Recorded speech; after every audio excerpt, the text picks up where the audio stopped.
Hello there. How's it going? My name is Zach Lane, aka Judge Zed, aka Zacharias the Pious of House Lane, first of his name, former Lord of Give-A-Shit-A-Sheer, Harbinger of Sass, and Holy Prince of the Sea of Ash, and Lord of the Game. Today that game is talking about ancient coins and world building, and how you can properly utilize them in your fantasy role-playing game. I've got a lot of things to talk about today, so I'm just going to jump right into it, and at the end of the video I will tell you a little bit more about myself and how you can see more of my cool content and how you can take part in some of my cool content coming up here in the future. First up, I do want to talk about 3 different kinds of ancient coins and how they differ, what makes them unique, just to give you an idea of some places to start looking for inspiration for your own fantasy coinages. Then we'll move into some advice, and then we'll break it down a little bit more after the advice. So, first thing here, Chinese coins. Ancient Chinese coins, I'm sure you're familiar with them. You already are aware of what makes them distinctive. They have square holes in them. Now, the reasoning for the square holes, I've heard different things from different people, but what seems to be the most true here is that they were used to allow a collection of coins to be threaded on a square rod so that the rough edges could be filed smooth, and then threaded on strings for ease of handling. So I will talk about some of the other currency here in ancient China, but it does seem to follow that same tradition of being like a stringable currency. Like, instead of having like a coin purse, you've got a wallet chain, for lack of better descriptive words, but that's pretty much what it is. It's a loop of string or cord or chain that you can string your coins on to keep them, probably not chain, because you don't want the chain to chip the coins. I'm not exactly 100% sure of what these coins were made of, but I wanted to include them because they're very inspiring for your fantasy realm. And having coins like this, and having a culture within your fantasy realm that eschews coin purses for this wallet loop, yeah, that's some really hardcore stuff, especially when you consider that these are just like, maybe these are the iron or copper pieces, and then these are the silver and gold pieces, these shovel and knife coins. That, look at those knives. Look at that. You can string that up next to your other coins, and you just, like, your money is a weapon. To me, that is one of the coolest flexes of all time. Now, the shovel coins, I haven't seen, of the examples I've seen, do not have a way for you to string them up. But part of me wants to say, if I was going to utilize a similar design for like currency in a threaded loop currency society, like, I would add a loop. I would add a little loop to that design. It doesn't seem like it would be too awful hard. It's also possible that the loop like fell off for whatever reason. These are really unique coins. I do not believe that they were used all over China. They may have been used in different areas of China at different points in time. Definitely an avenue that I highly recommend looking into further for inspiration for your own fantasy role-playing games. Next up here is another style of coinage, the punch-marked coin. This is a style of coin that comes from India. I believe the earliest examples, these are the Ahat coins, a type of early coinage in India dating to between the 6th and 2nd centuries BC. So Wikipedia describes them of irregular shape. I think this is a really interesting style of minting coins, and it wasn't simply used just in India exclusively. There's some other examples I'll show you here in a second. They're humble, but each of them is unique enough. And later designs that would involve multiple stamps. I think you can see that some of these coins have single stamps, some of them have multiple stamps. I believe that these are the obverse and reverse sides of these stamps, the heads or tails, if you will. And we'll see some more examples here. This is another punch stamp coin that is bent. It has 2, I believe, identical stamps. But this is a coin. This is something that this would be worth more money than just in, you know, like one of these coins. Maybe it's like 5 or 6 of these coins equal one of these. I don't know what the exact exchange rate here is on these currencies. These are all images from Wikipedia, and I believe they're all from different cultures and points in history. So an exchange rate here would be up to you to create. And I have a little helpful guide on creating an exchange rate a little further along in the video. So here is a high-res image of one of these hot coins from India that have the multiple stamps. And if you see, like, some of these stamps aren't all the way on the coin. This is, I believe this is kind of like an anti-counterfeiting measure. I could be totally wrong. It could just be part of like the way that they stamp these coins out. But I find it really, really interesting the way that imagery is partially placed on each stamped coin.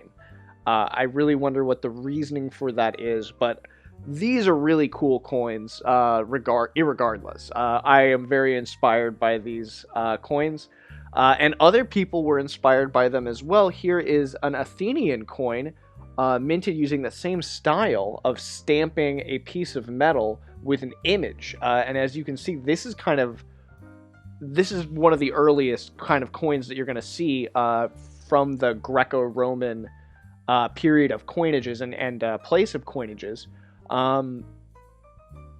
Same style. It is a punched out image that's like stamped onto metal. We'll talk a little bit more about why you see dents and cuts in these coins, and even areas that are like worn down and missing well into the design. Even a little bit over here of the coin. We'll talk a little bit about why those might be there. But here's some more Greco-Roman coinages. You've got the drachma and all of its other denominations here on the left-hand side. And on the right-hand side, you have the common coins of the Roman Empire and when they appeared. Very interesting. You can start seeing that, like, this style of coin features a lot of things that you'll see today. So you see here, this is the rim of the coin. Not the edge, not the third side of the coin, but this is the rim. You see this rim here so that people cannot debase this currency as easily. And so when it starts getting worn down to the rim, it's also a sign that, like, hey, we need to recall these coins, melt them down, and remint them into currency, which was standard to do. So it's why it's hard to find ancient coins, because they would get recalled at some point when they all get worn down, and they'd get melted down into new coins. It's how you would, like, circulate currency. It's how, like, you would have gold in your economy, is in the coins. It's a very... We today have, like, a bizarre extrapolation of these concepts of currency, of, like, currency inflation and debasement and all that, but in the ancient world, it's all very literal. Everything is very, very literal. Like, currency debasement is a literal thing, and we're going to talk more about that after I talk a little bit about the anatomy of a coin. So the reason I'm not getting into deeper of the Greco-Roman coins is that they are so similar to the coins we have today that if you really want to know more about Greco-Roman coins, just reach into your own pocket, and you're going to see a lot of the same features that you would see in an ancient coin. You're going to see a portrait or a relief here. This is obviously John F. Kennedy. The relief is the part of the coin that is raised. So unlike stamping a coin with an image, where the image is, you know, stamped onto it, this is a style of coin minting where they're like molded so that you can have images that are above the field. The field is the flat part of the coin that has nothing on it, just a flat, blank edge of the coin. Not to be confused with the edge of the coin, which is the third side. And on US quarters and other coins, it's like ridged. This is a holdover from when the coins were made of, like, actual silver, and we'll talk more about why the edge and the rim are both important. Not only as a way to see how worn down a coin has gotten, but for other reasons as well. We'll also, we got mint marks, legends, and mottos. So it's not on here, but mottos are very important. So in God we trust, on this coin up here, is the motto. It's the text that is in a straight line. The legend is liberty, and United States of America. The $50 denomination listing is also part of the legend of the obverse, or the reverse side of that coin. So the obverse side of a coin is the heads, the reverse side is the tails. I did not actually look up where the heads and tails thing comes from. Alright, I just took a second to do a brief search, and it would appear that the tendency in ancient coins to have their standard as a portrait of a leader is where the heads aspect of a coin comes from. The tails is probably just comes from like, well, what's the opposite of a head of an animal? It's the tail of an animal, so we'll call that side tails. Although there are some ancient coins that do have depictions of tailed animals, specifically like Roman coins that have the image of Remus and Romulus suckling from the she-wolf in the ancient legend of the creation of Rome there. How do I get that? How do I get rid of that? Why is that there? So there is a tailed animal there, but the first usage comes from a play called The Atheist by a playwright in like the 17th century or something, and yeah, so it's more or less a newer term. But that's obverse, reverse. We got the rim, you got the edge, you got the field, you got the legend, you got the motto, you got the relief. Mint mark is more or less a newer thing, but I think a special mark denotating either, if it's a small medieval kingdom, they only have like one place where you mint coins. You don't really need a mark like that, but it is helpful to have a tiny detail that you can use to find a fake or forgery. So it's really hard to photograph, and I struggle to find good examples, but in the US penny, if you look very closely, in between the columns of the Lincoln Memorial, you will see none other than Abraham Lincoln himself, in statue form, of course, sitting there within the memorial. And it's a very, very fine element of the relief that if you were going to try to make a stamp of this coin, it might not show up on a copy of a copy, is kind of the idea. Or it would be like harder to see. In older US pennies, this is the one that's just like, I looked up definitive images of this, and it may be an apocryphal legend of coin collecting. I could be wrong there, though. But the urine stream of the U.S. buffalo penny apparently had the faintest stream of urine coming out of the underside of the buffalo and the U.S. penny. And this is a definitive way to find a forgery if the urine stream is absent, because just making a copy of an ancient penny, not really ancient, but an antique penny, that wouldn't show up. So the copies don't have the urine stream, so they must be forgeries.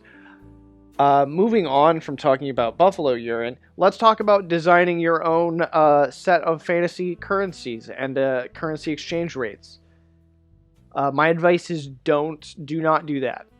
Do not create different exchange rates for fantasy currency within your world. I would say no, don't create one. If you're going to use the drachma, you want to do like a Greek campaign, use the drachma. You want to use some ancient Roman coins because you're doing an ancient Roman campaign, use the ancient Roman coins. Go for the flavor if you want to go for the flavor and the mechanics of the world you're trying to invoke. But if you're just playing like D&D or something, or one of the many OSR games, if it ain't broke, don't fix it. This is fine. I don't even use Electrum pieces. I mean, you could. It's not the worst thing in the world, but I don't. I think it's a little bit too much. Maybe having some cultures that have Electrum pieces and some that don't, that would be cool, or one that does. That's dope. That's rad. That's the kind of flavor that you want. But I wouldn't say anything more complicated than this, and you're going in the red. This works very, very well. People already understand it. It's what they're expecting.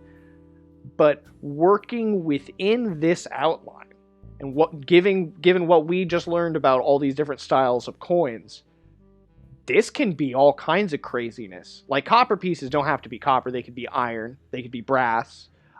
Silver pieces don't have to just be round. They could have holes in them. They could be punched out. They could have any kind of images on them, or any kind of phrases, mottos and legends and whatever. Gold pieces can be shaped like knives or like shovels, or like, it's just, we have a whole slew of crazy things that we can do. My favorite example in the Lonkmar series by Fritz Lieber, and also in the Lonkmar tabletop supplement by TSR and by DCC now, by Goodman Games, is Masterpiece. The platinum piece is replaced by the Diamond in Amber Gludith. I know I'm probably mispronouncing that, but it is a small amber gem, like flattened, kind of like coin style, like you would coin pearl if you're familiar with jewelry, with a diamond set in the middle of it, and it's worth 1,000 GP. That's insane. That's crazy. That's super cool. To me, it's worth 10 GP or whatever it is. No, I think it's 100 GP. It's something over the top. Like, it's really crazy. And that's totally fine. Like, I think the platinum piece, once you get to the platinum piece, if you want the platinum piece to be 10 or 100 gold, like, that's okay. It's supposed to be like an over-the-top crazy thing. For the example that I'm going to give a little later, I have a regular platinum coin with an onyx crystal, like, in the center. So it's like a Chinese coin where there's like a square in the center, but it's an actual gem. So it's all a solid piece. That's how I'm doing platinum pieces for that one culture. But there might be other cultures where they're not that rich. Their entire culture they've never minted anything beyond a gold piece because they've never had to.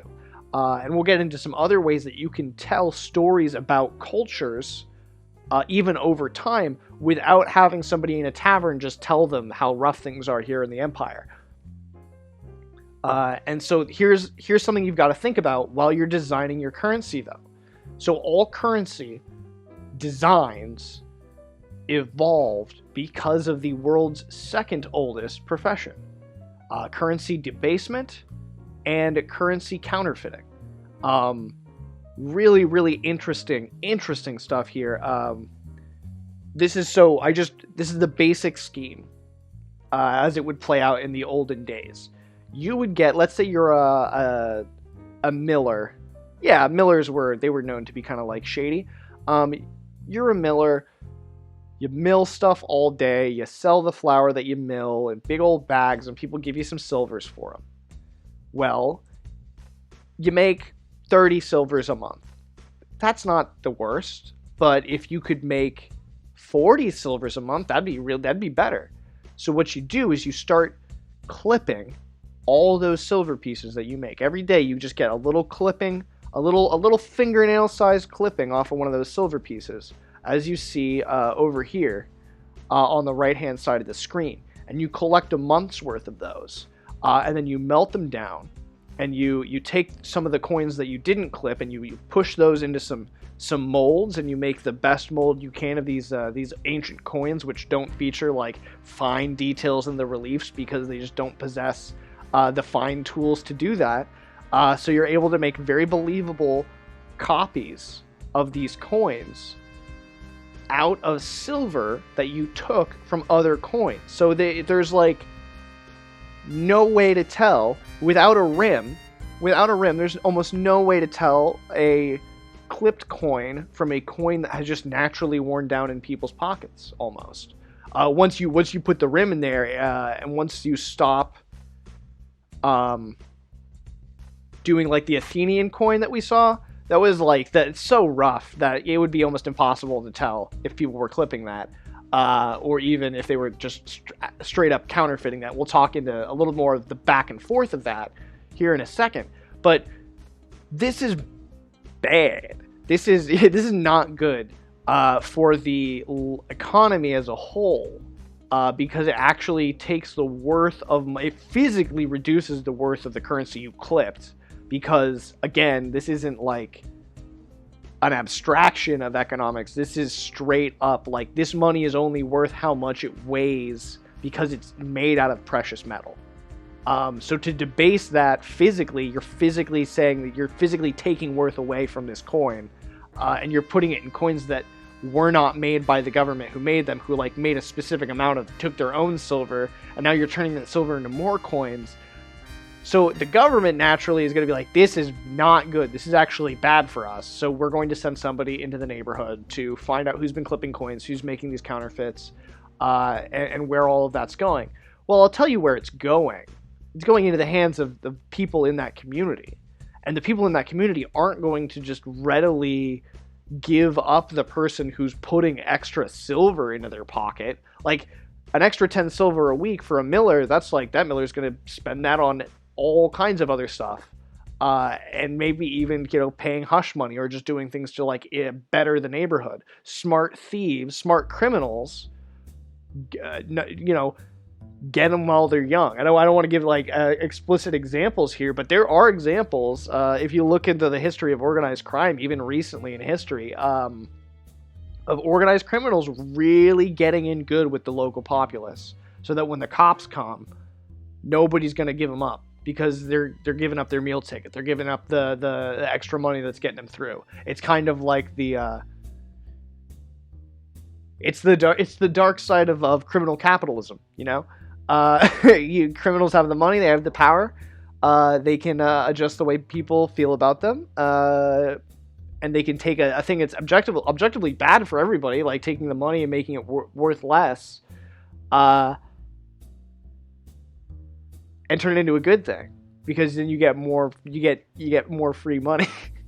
So here's some other examples of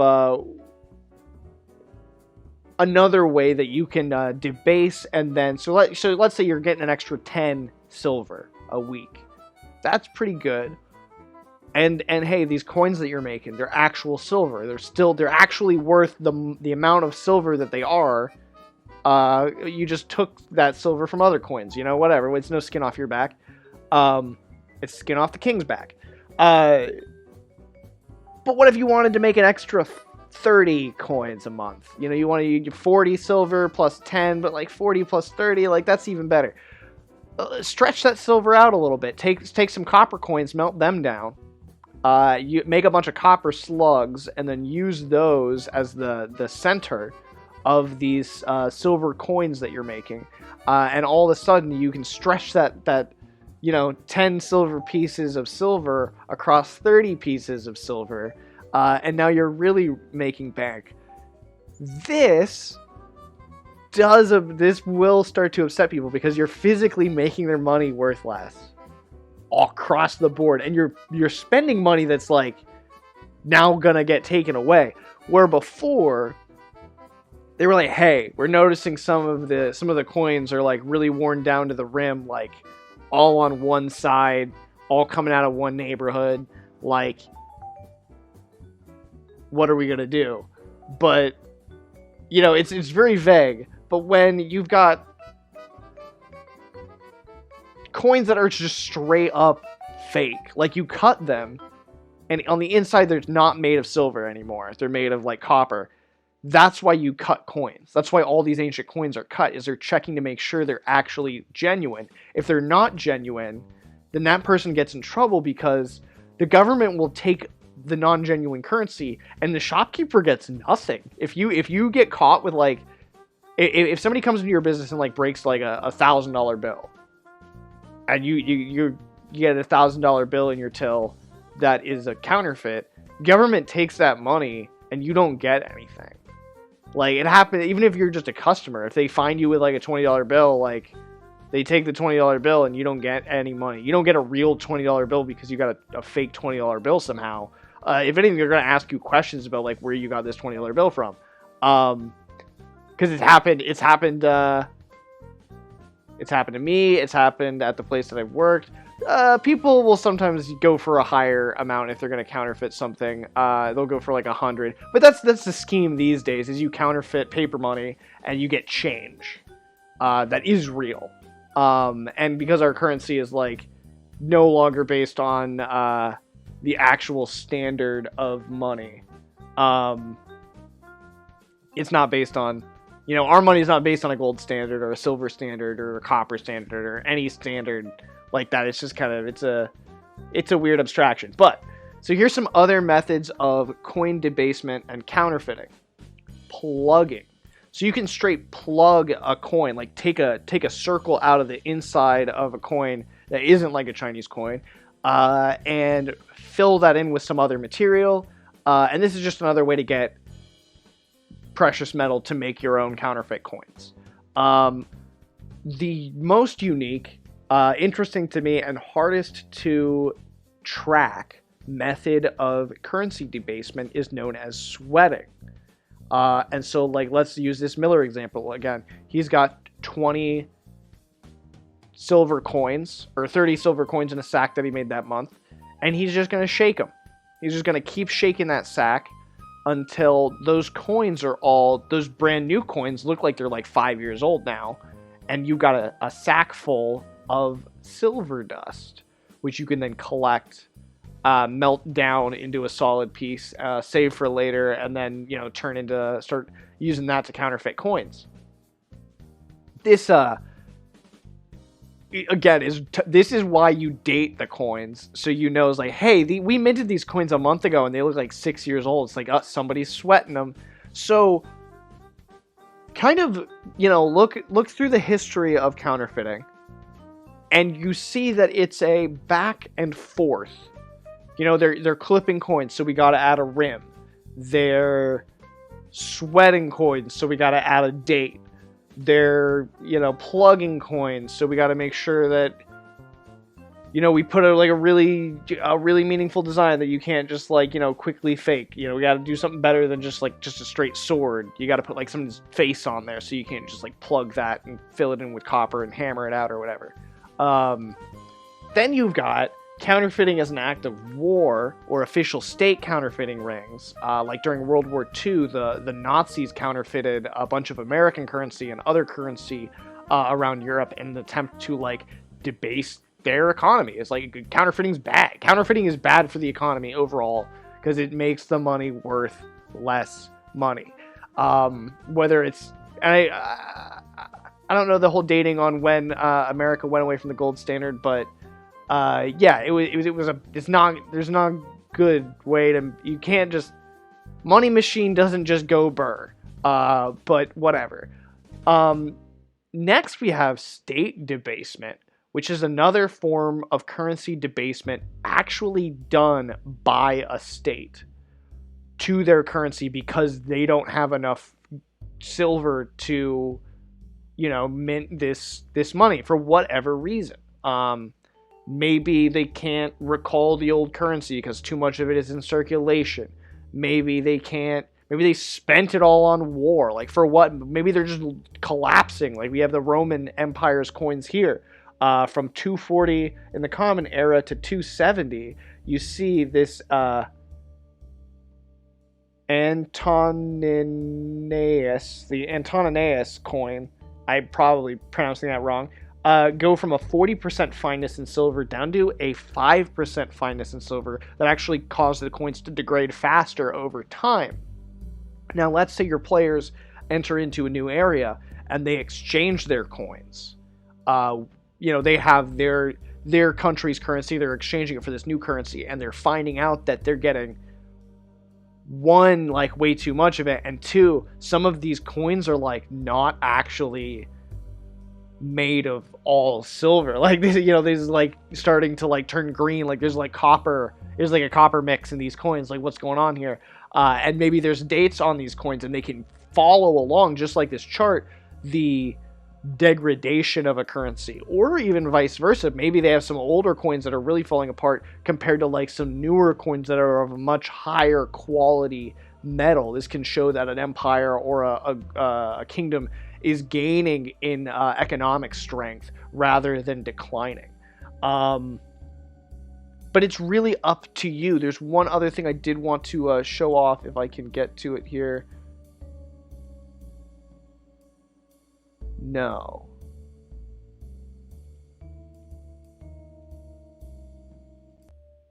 All right, so it's definitely going to be hard to see, most likely. I don't know if I can actually zoom in on it here. Oh, look at that, I can. So here is a brief example of a handout that I've made for my players here in Roll20 with the Ostrobardians of the Black Marsh setting. And this is just kind of like brief physical description of the mottos and legends and images on the obverse and reverse sides of each of the major coins in that civilization. And it kind of shows some of the things that are very important to them, like mining and raising cattle for their meat. These are the things that, the way that they make their living for themselves, as well as their history. They have a special coin showing off their history as barbarians that they've come out of only about like 200 or so years ago after being taught mining from the dwarves. This is all kind of like some homebrew stuff that I've been working on, and if you'd like to see some more of my homebrew content, you can follow me on Twitch, here on Twitch, twitchtv.com, or twitch.tv/JudgeZ_0512. That's Leet Speak for OSR.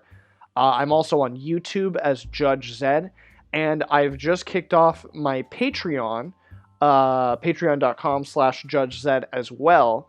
I've got 3 tiers right now that are going to give you access to a special Discord, a special secret virtual tavern where I'll be meeting up with my players and fans, viewers, whatever, once a week, just about, maybe every other week. We'll see how popular that is, as well as a tier where you're going to get all of the homebrew content that I write for my campaign coming up. I'm just gonna be putting it out there, and then as a fourth gift to all of the donators on all levels, I'm gonna be running an exclusive dungeon only populated by players who are also Patreon subscribers, and we'll kind of be doing that as a round robin every week, sending a different group down into a deadly dungeon.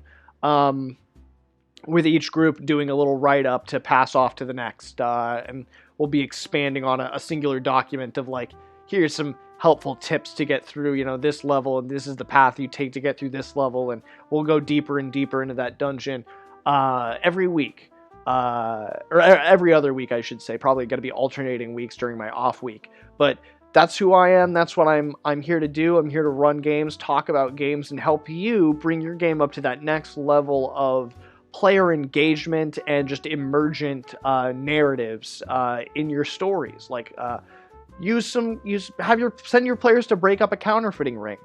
Maybe as a player, start a counterfeiting ring. Ask your DM what these coins look like. What kind of features do the coins have as far as anti-counterfeiting measures? Maybe you could double or even triple your money without getting caught. But it depends. You definitely run a risk there. But a good believable world functions under believable logical standards, and I think that the ever back and forth of metal coins and counterfeiting and currency debasement throughout history is something that could definitely drive some action at the table, and something that you should consider when designing some coins for your game. And I think you should design coins for your game. Let's see some knife coins out there. That's what I want to see. I want to see some knife coins. I want to see some crazier design shovel coins, coins with holes in them, coins that look like crazy things, coins with cool designs on them, stamped coins. I want to see them all. Comment some of your cool coin designs. Give me a subscribe, give me a follow, give me all the good stuff, and I will give the good stuff right on back to you. Thank you so much for watching my video and just taking a part in this so far. I will see you all real soon. Have a great time at your table, and I will see you all when I see you.